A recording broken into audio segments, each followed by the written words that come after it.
आज हामीले यस्तो मिठो चाउमिन खायौँ है। ल हेर्नुहोस् त चाउमिन कति मिठो छ, हेर्दै खाउँ खाउँ लाग्ने। र त्यसपछि चाहिँ मोमो,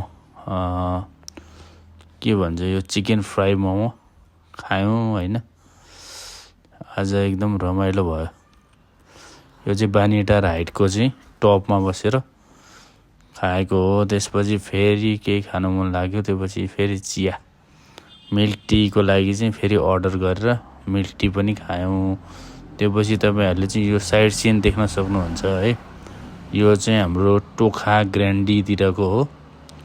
यसमा चाहिँ मैले मजाले बसेर होइन तातो तातो चिया खाँदै त्यहाँको चाहिँ भ्यू हेर्दैछु गाइजहरू। ल हेर्नुहोस् है त, आहा कति रमाइलो छ त्यहाँको चाहिँ दृश्यावलोकन। ल हेर्नुहोस् है साथीहरू। त्यसपछि फेरि अर्को क्याफेमा गएर हामीले कफी खायौँ।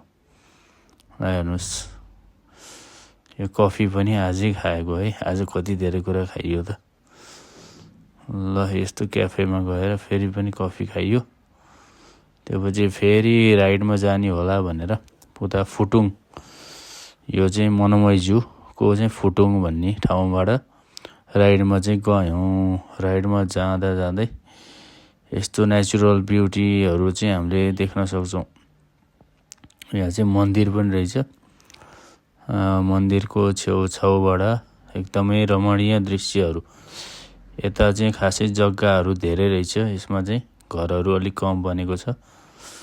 एकदम रिल्याक्सिङ फिल हुन्छ तपाईँहरूलाई यता आउनुभयो भने। एकदम गाउँ नै गएको जस्तो भाइब्स आउँछ होइन। यो भनेको चाहिँ फुटुङभन्दा अझै माथि काठमाडौँको नयाँ बस पार्कबाट चाहिँ 1 किलोमिटर नर्थ जानुपर्छ। अनि त्यहाँ चाहिँ तपाईँहरूले यस्तो राम्रो राम्रो जग्गाहरू पनि पाउन सक्नुहुन्छ। एकदम सस्तोमा पाउन सक्नुहुन्छ जस्तो लाग्छ मलाई। एकदम रमाइलो भयो आजको दिन। र यो भिडियोग्राफीमा चाहिँ मेरो वाइफले चाहिँ यो भ्लग बनाइरहेको छ पछाडि बसेर। एकदम रमाइलो लाग्छ मलाई यो ठाउँ चाहिँ। म गइरहेको हुन्छु यसो फुर्सद हुने बित्तिकै। ल हेर्नुहोस् है साथीहरू। यो ल तपाईँहरूलाई मेरो यो डेली लाइफ भ्लग कस्तो लागेको छ।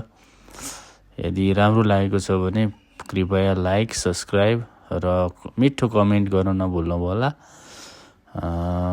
सो सब्सक्राइब गर्नुभयो भने चाहिँ तपाईँहरूको चाहिँ पछि पनि फेरि नोटिफिकेसनमा मेरो भिडियोहरू आउनेछ है।